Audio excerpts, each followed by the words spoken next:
मित्र हो नमस्कार. प्रत्येक राजकीय पक्ष बघा आपापला एक अजेंडा घेऊन निघालेला असतो. विशिष्ट गटातील एक गठ्ठा मतदान आपल्या पदरात कसं पडेल असा प्रयत्न तर असतो. समाजामध्ये त्याचे काहीही परिणाम होत असतील आणि काही झाली तरी सुद्धा त्याची कोणालाही पर्वा नसते. त्यांना फक्त देणं घेणं असतं त्या मतांच्या गठ्ठ्याशी.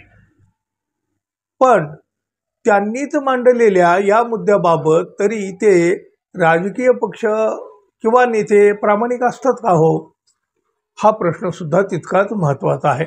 आता सध्याची परिस्थिती बघायचं झालं तर उद्धव ठाकरे आणि राज ठाकरे यांच्या युतीची होत असलेली ही पोकळ चर्चा.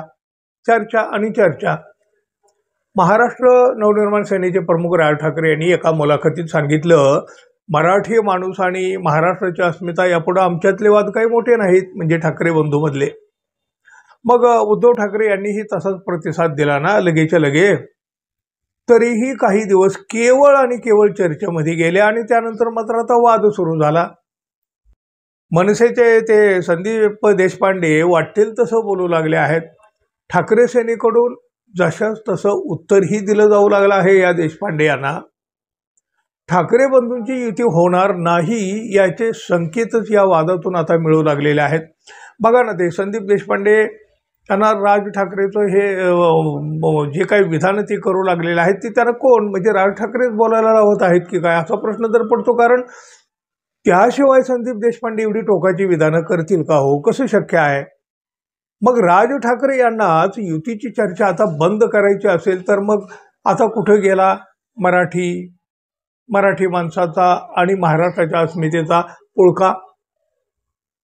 मराठीचे कैवारी आता दुसऱ्याच्या तोंडून का बोलू लागले आहेत. आणि बघा, समजा तसं नसतं तर संदीप देशपांडे यांची एवढं बोलण्याची हिंमत झाली नसती. आणि समजा त्यांनी जरी हिंमत केली असती तरी राज ठाकरे यांनी त्यांच्या तोंडाला कुलूप ठोकलं असतं. पण हे काहीही घडलं नाही. त्यामुळं आता हे सगळे चेहरे उघडे पडू लागले आहेत. दोन्ही पक्षाचे कार्यकर्ते एकत्र येऊ लागले आहेत. त्यांच्यात मनोमिलन झालेलं आहे. उद्धव ठाकरे सकारात्मक आहेत. राज ठाकरे यांनी मात्र सस्पेन्स कायम ठेवला आहे आणि त्यामुळे हे सगळं लांबत गेलेलं आहे. पण तरीही मनसेतच युतीबाबत मतभिन्नता आहे. संदीप देशपांडे आणि आणखी काही एक दोन जण ही युती होऊ नये अशा पद्धतीची वाटचाल करीत आहेत, भाषा करीत आहेत. दुसरीकडं त्याच मनसेचे नेते प्रकाश महाजन यांनी मात्र अत्यंत स्पष्ट शब्दामध्ये फटकारलेला आहे. मराठी माणूस व्यथित झाला आहे. मराठी माणसाच्या दरवाजावर, संस्कृतीवर एक संकट येऊ घातलं आहे आणि आम्ही म्हणजे शिवसेना आणि मनसे, आम्ही आपसात एकमेकाबाबत असं शत्रुत्व ठेवलं तर मराठी भाषेचं संरक्षण कोण करणार, असा सवाल या प्रकाश महाजन यांनीच केला आहे.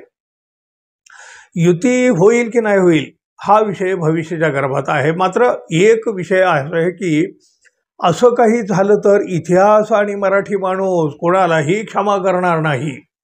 उद्धव ठाकरे किंवा राज ठाकरे यांना दोघांनाही मराठी माणूस क्षमा करणार नाही.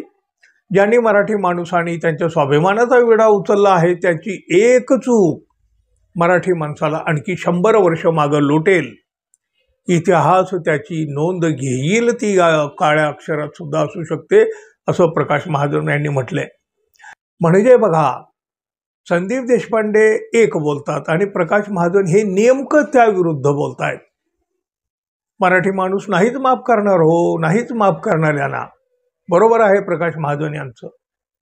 पण उद्धव ठाकरे तर वाट पाहत आहेत. अडले ते राज ठाकरे यांच्याकडून. लोक तर आत्ताच राज ठाकरे यांच्याबाबत बरंच काही बोलू लागले आहेत. सोशल मीडिया जरा पडताळून पहा, लोकांच्या मनात काय राग आता निर्माण होऊ लागला आहे.